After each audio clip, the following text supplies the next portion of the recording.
आपके हृदय में बैठा हुआ राम बोल रहा है। माँ भारती की जय जयकार करने के लिए आप सब लोग बड़े उत्साह से इस महानगर में अपने व्यवसाय से समय निकाल करके, अपने विश्राम से समय निकाल करके आप सब लोग एक राष्ट्र चिंतन के लिए उपस्थित हुए हो। ऐसे राष्ट्र भक्तों को मैं बहुत बहुत वंदन करता हूँ, अभिनंदन करता हूँ, प्रणाम करता हूँ, मंगल कामना करता हूँ। आप जैसे राष्ट्र भक्तों के बीच में आकर के हमारे अंदर एक ऊर्जा संचित होती है, एक उत्साहवर्धन होता है। इसलिए हम ना तो रुकते हैं, ना झुकते हैं, ना थकते हैं, चलते ही रहते हैं। मैं पुनः आपको हृदय से साधुवाद करूंगा।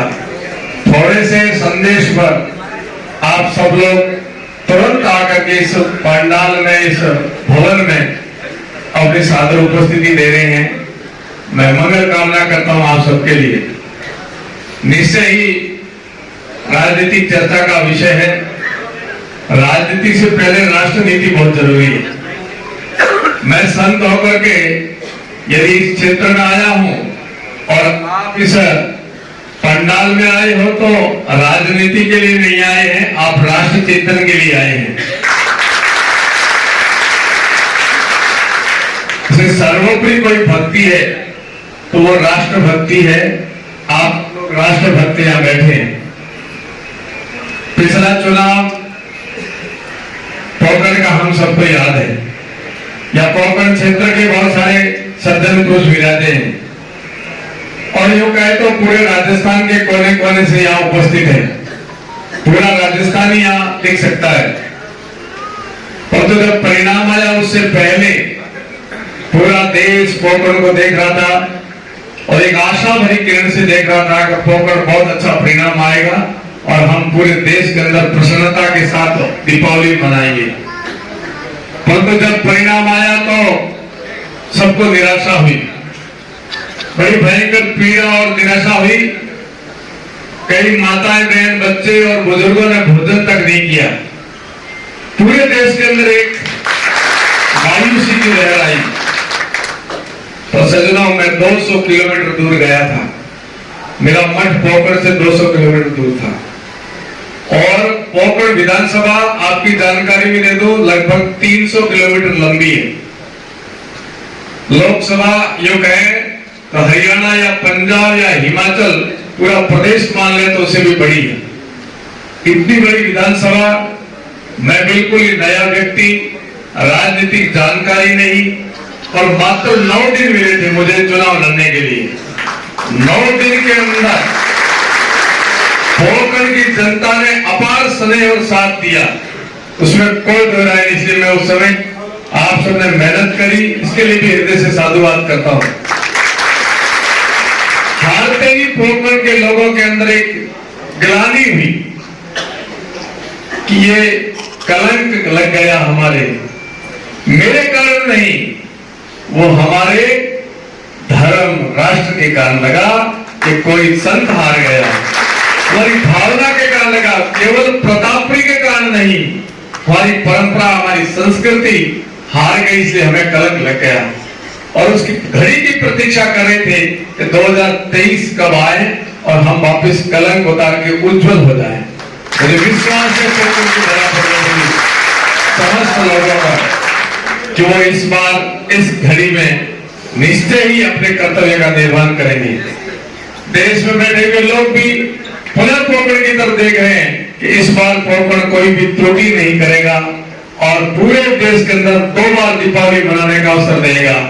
एक हमारी परंपरागत दीपावली और दूसरी पोखरण की जीत की दीपावली। पूरा देश फटाके फोड़ेगा, ये सत्य बात। आज ये जो पंडाल में दिख रहा है, ये पोखरण के ही नहीं है, पूरे राजस्थान के लोग बैठे हैं। ये परिचय और ये प्रतीक्षा करें कि मत भले हमारा नहीं लगता हो, परंतु समर्थन हम पोखरण का करते हैं। हम हमारी परंपरा का समर्थन कर रहे हैं, हम हमारी राष्ट्रभक्ति का निर्वाह कर रहे हैं। इसलिए अवसर पोखरण वालों को मत देने का मिलेगा परंतु उनको साथ देने का अवसर हम भी नहीं खोएंगे, इसलिए सब यहाँ उपस्थित हुए। और ये कर्तव्य निर्वहन का विषय है। हमारे उद्घोषक महोदय बहुत सुंदर बोल रहे थे।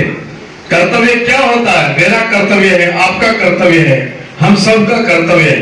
कर्तव्य को अंग्रेजी में ड्यूटी कहेंगे, उर्दू में फर्ज कहेंगे या जिम्मेदारी कहेंगे, और उसी को हमारे शास्त्रों की भाषा में धर्म कहेंगे कि अपने धर्म का निर्वहन करो, अपने कर्तव्य का निर्वहन करो। जो अपने कर्तव्य का निर्वहन नहीं करता है वो क्या होता है?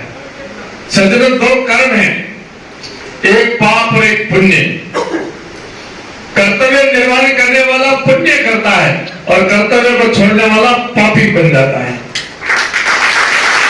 हमारी आंखों के सामने, हमारे आगे यदि कोई पाप कर रहा है, हम देख रहे हैं, तो हम पापी हो जाएंगे, क्योंकि पाप और पुण्य में 8 भागीदार बनते हैं।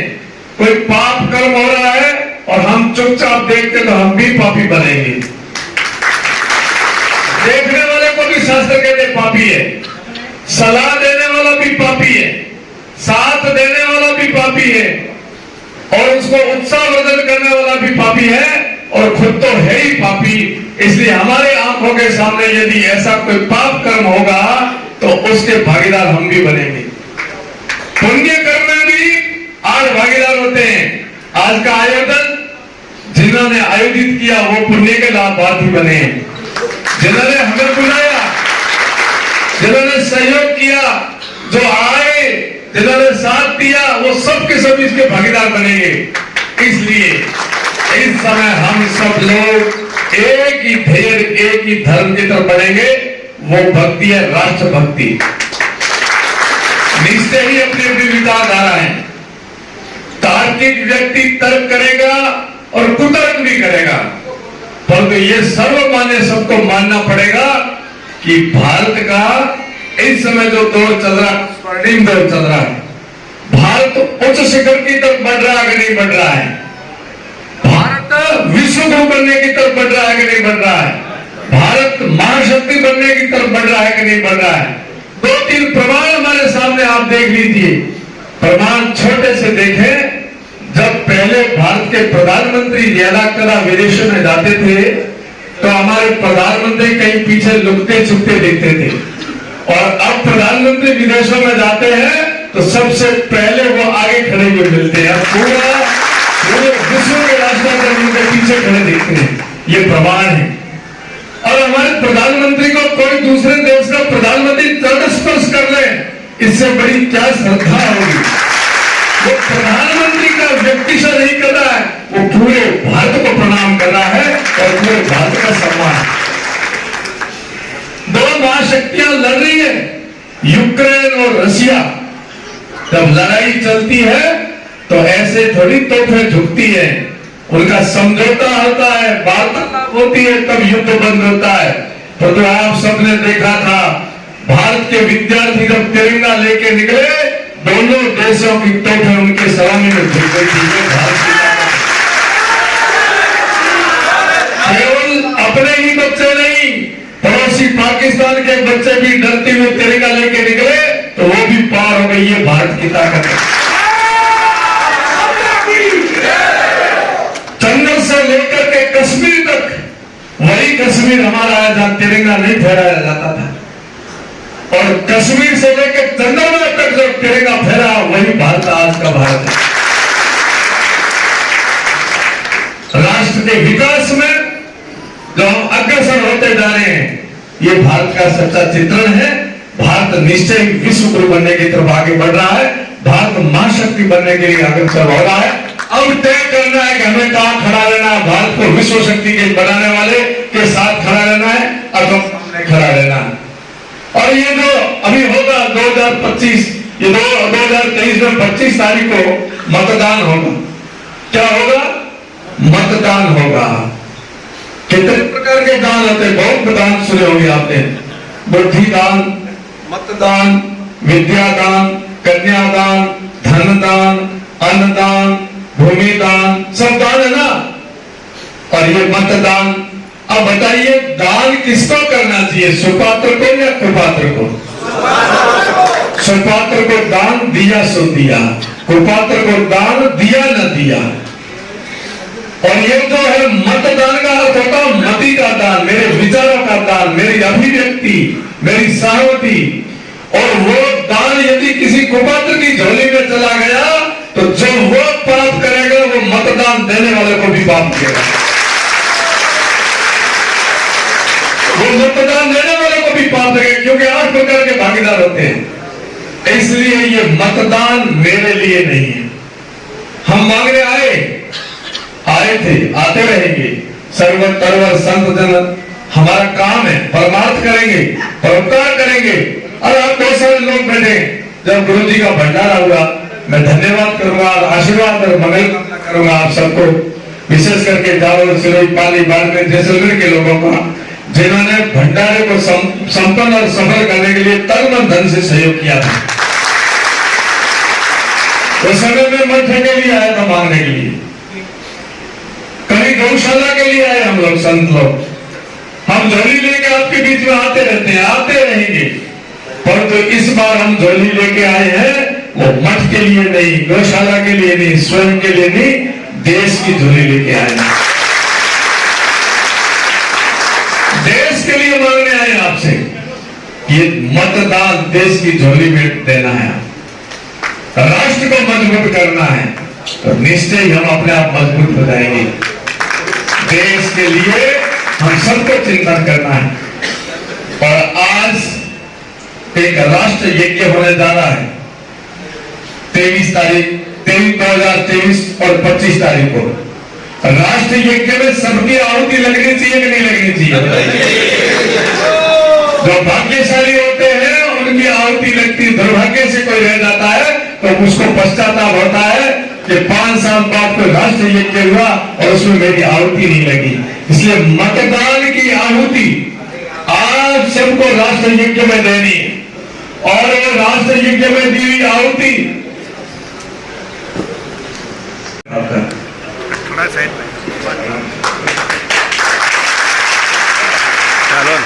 ये राष्ट्र यज्ञ है।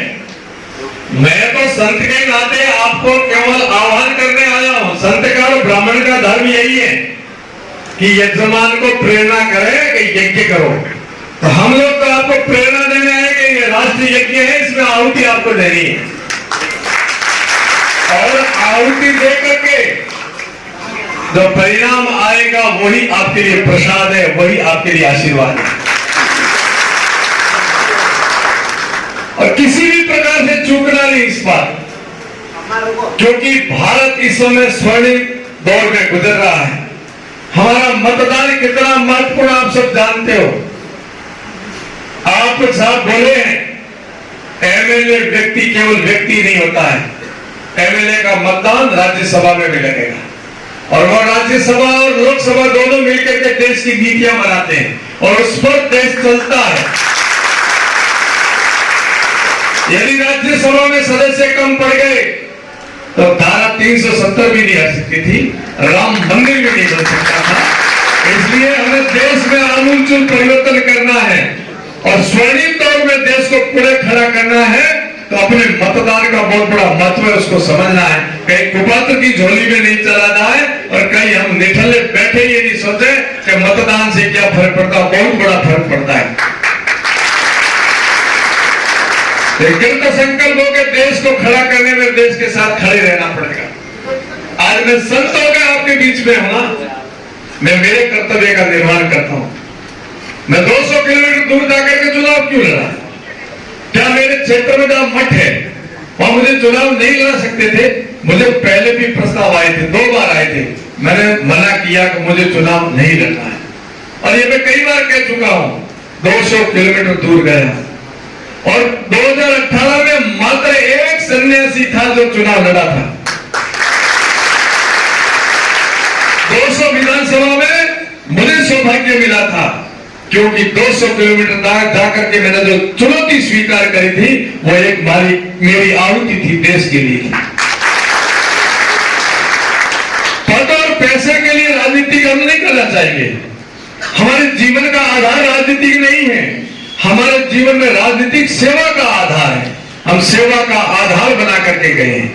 इसलिए हम भक्ति योग, ज्ञान योग, वैराग्य योग, कर्म योग सबसे कठिन है तो वो हम लोग करें। कर्म योग सबसे कठिन है। भद्र जी ने कहा सेवा धर्मम परमम गालो योगिनो मुख्य गम्य। क्या चाहना है हमारे को? एमएलए बन करके, नेता बन के हमें क्या मिलेगा? जो पद की इच्छा है वो संत से बड़ा कोई पद नहीं होता। इसका मान और सम्मान जब तक मैं जीवित हूं तब तक मिलता रहेगा। समाज संत का सदा सम्मान करता रहा और आगे भी करेगा।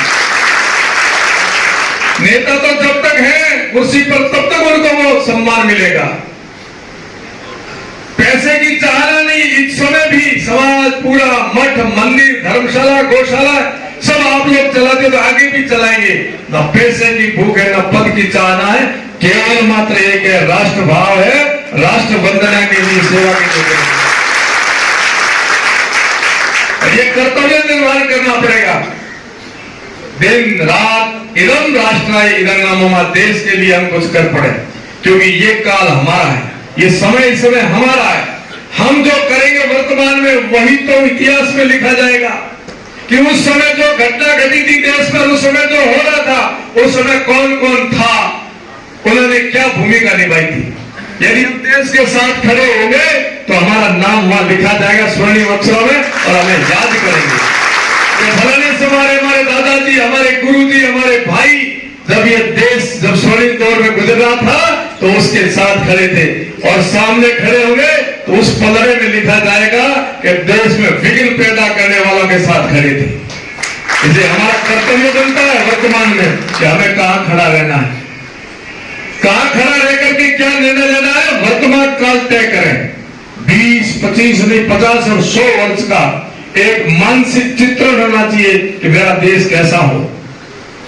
सोचना चाहिए हमें कि हमारे समय में हम यदि चित्रण बनाएंगे तो भविष्य कैसा होगा। इस शहर का जब मास्टर प्लान बनेगा तो वो 1-2 वर्ष का नहीं बनाएंगे, यहाँ के इंजीनियर 100 वर्ष पहले का बनाएगा। भारत का जब मास्टर प्लान बनेगा तो वो 1-2-5 वर्ष के कार्यकाल का नहीं बनेगा। हो सकता है पहले बनता होगा, पहले सड़कें भी ऐसी बनती होगी, हॉस्पिटल भी ऐसे बनते होंगे, परंतु अब तो रेगिस्तान में भी जाके देखो किस प्रकार की सड़कें बनी है, क्योंकि 100 साल एडवांस का सोच करता होंगे।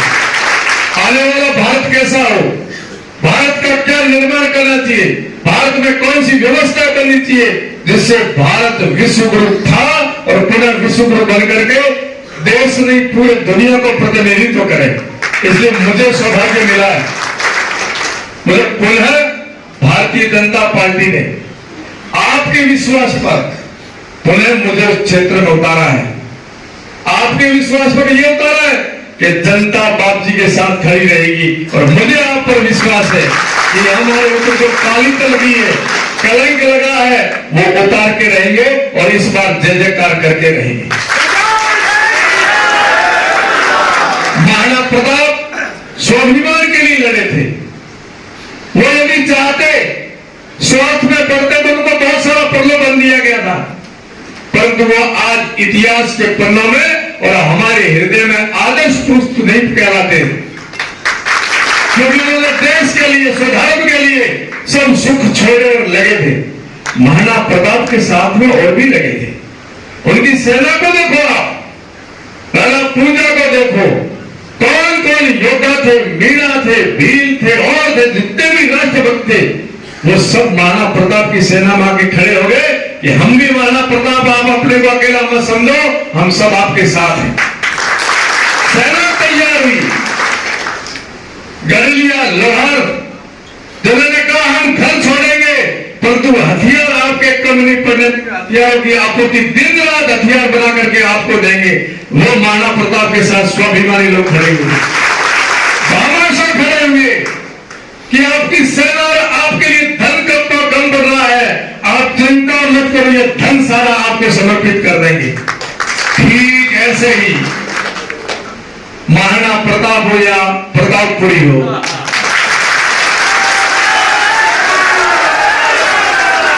लड़ाई उसी से है युद्ध ऐसा ही है, आवश्यकता सबकी है।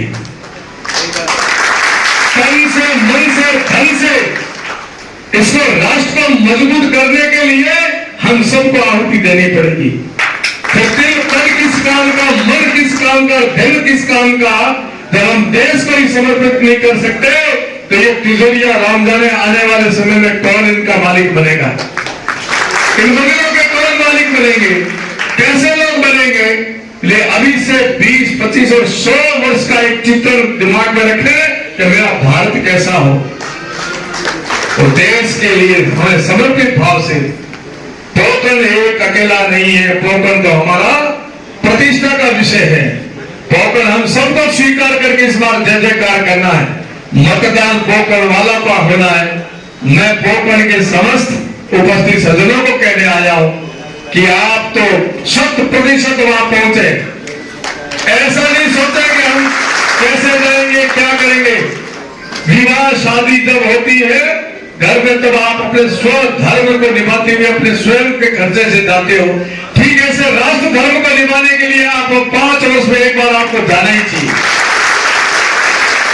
इजराइल का युद्ध चल रहा है हमास के साथ में। इजरायली लोग दुनिया के किसी भी कोने में बैठे, मैंने और आप सबने देखा है जैसे युद्ध शुरू हुआ, छोटे छोटे बच्चे ने अपनी पुत्र वधुओं को, अपनी पत्नियों को तुरंत छोड़कर, उन पत्नियों ने भी कहा आप जाओ देश के लिए युद्ध करो। इस इजरायलियों की तरह हमें भी राष्ट्रभक्त बनना पड़ेगा, हमें आना ही पड़ेगा मैदान के अंदर, तभी भारत की जय जयकार होगी। और पोखरण विधानसभा से बाहर के जितने भी लोग बैठे उनसे भी निवेदन करूंगा कि इस राष्ट्र यज्ञ में आपके मतदान की आहुति आप देना, यह आपका परम कर्तव्य है। राजस्थान के प्रवासी पूरे भारत के अंदर करोड़ों की जनसंख्या में रहते हैं और उन सबके मन और मस्तिष्क में जय जय भारत करने का संकल्प है, वो मतदान देकर के आपको परिचय देना है। जिस समय ये प्रवासी ठान लेते हैं तो परिवर्तन की आंधी आई है, मैंने भी देखी और आपने भी देखी। प्रवासियों के जब टोले यहां से निकल करके अपने स्वधर्म को निभाने के लिए अपनी जन्मभूमि में जाते हैं तो शकुन अच्छे होते हैं और परिणाम भी अच्छे आते हैं। मुझे विश्वास है जितने प्रवासी बैठे हैं वो सब लोग अपना कर्तव्य समझ करके अपना मतदान करने के लिए अपने अपनी विधानसभा में पहुंचेंगे। मैं आशा और विश्वास के साथ आया हूं और मुझे पूर्ण आशा और विश्वास है आप में कि आप सब लोग अपने कर्तव्य का निर्वहन करने के लिए, मैं भी लगा हूं, आप भी लगे रहना। मैं मेरे कर्तव्य का निर्वहन कर रहा हूं, आप आपके कर्तव्य का निर्वहन कर रहे हैं। आयोजकों का भी हृदय से साधुवाद और आएगा अतिथियों का भी हृदय से साधुवाद। इतनी व्यस्ततम जीवन शैली में से आप लोगों ने समय निकाला, तो एक बात कह दूंगा, आपने कोई उपकार नहीं किया किसी पर, एहसान नहीं किया,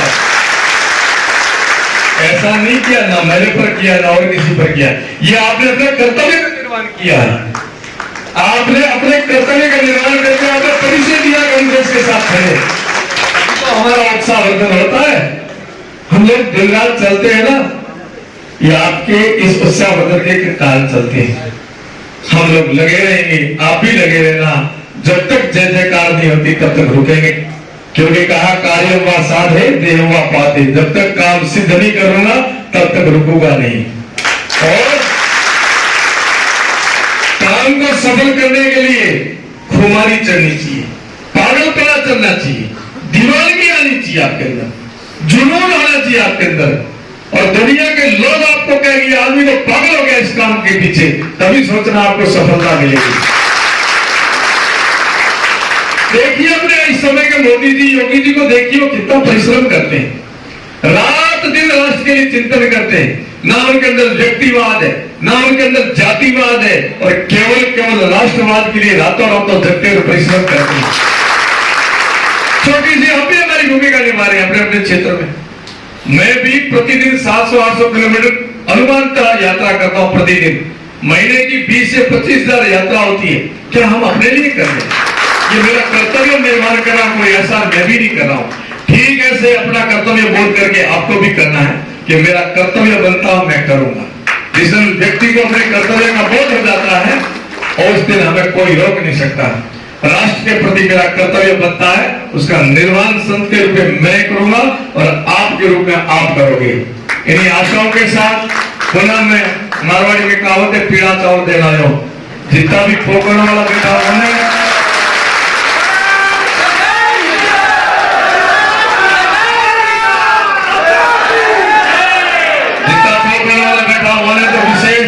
क्योंकि पोकरण मात्र कलक लागो पोकरण वाले जुटाना पड़ेगा। कई चुटकुले बन गए, सच्चे चुटकुले। अपने मनीष जी पुरोहित चेयरमैन नगर पालिका पोकरण कई प्रवास में गए तो वहां होटल में बैठे थे, बोले हम लहसुन प्याज खाते नहीं, ऐसा खाना बना लो। होटल वाले ने पूछा आप आए कहां से भाई साहब? बोले हम तो आए पोकरण से। बोले महाराज पूरे को खा के लहसुन प्याज नहीं खाते हो? जोधपुर में कोई गया पोकरण वाला, ये सच्ची सच्ची बता रहा हूं, मेरे को कितनी याद नहीं कितनी बढ़ गई ऐसी बात। जोधपुर गया मेडिकल पर, बोले असली वाली दवाई देना कि भाई साहब कहां से आए? कि पोकरण से। तेरे को नकली भी नहीं दूंगा, जा यहां से। रतन सिंह सरपंच फरसोन हैदराबाद में किसी मीटिंग में गए, वहां गए कि आप जैसलमेर से आए हैं, तो उन्होंने हाथ मिलाया। हाथ मिलाने के बाद भोजन पर बैठे तो उन्होंने पूछा जैसलमेर में कहां से हो? बोले पोकरण से हो। खड़ा होगा वो अधिकारी आंध्रा का, हैदराबाद का, खड़ा हुआ, उसने कहा मैंने गलती कर दी, आपसे हाथ मिला दिया, हाथ धोने जा रहा हूं। ऐसी स्थितियां जहां भी हम गए हैं पोकरण वाले, तो वहां हमें कुछ न कुछ ताने सुनने पड़े। मत तो दिए थे, फिर भी ताने सुनने पड़े थे। इस बार कोई कोर कसर नहीं छोड़ेंगे, न पार्टी है न व्यक्ति है, वह हमारी प्रतिष्ठा खड़ी है, वह हमारा राष्ट्र खड़ा है। इसे ऊपर उठ करके हम सबको एक ही बात जयकार करनी। 5 वर्ष आपके बीच में मैंने मेरे कर्तव्य का निर्वहन करने का प्रयास किया और आगे भी मैं विश्वास दिलाना चाहता हूं कि हम वही करेंगे, क्योंकि कर्तव्य बोध करके कर्तव्य पालन करना ही हमारा धर्म है। आप सब लोग लगे रहे, मुझे आशा और विश्वास है कि आपके अंदर बैठा हुआ राम आपका अपना एक अंतरात्मा आपको प्रेरित करेगी कि इस राष्ट्र यज्ञ में कभी नहीं चूकेंगे, देश के लिए हम जिएंगे मरेंगे, देश के लिए सब कुछ करेंगे। इन्हीं भावनाओं के साथ एक अंत में नारा बुलाऊंगा और आप सब लोग पीछे पीछे बोलेंगे। मैं बोलूं ऐसा ही आपको बोलना, नहीं रुकेंगे, नहीं रुकेंगे, नहीं रुकेंगे, नहीं रुकेंगे, नहीं झुकेंगे, नहीं झुकेंगे, नहीं झुकेंगे, नहीं झुकेंगे, नहीं बिकेंगे, नहीं बिकेंगे, नहीं बिकेंगे, नहीं बिकेंगे, और नहीं बटेंगे, नहीं बटेंगे। एक होकर जयकार करेंगे। भारत माता की, भारत माता की, वंदे मातरम। बहुत बहुत आशीर्वाद, बहुत बहुत धन्यवाद।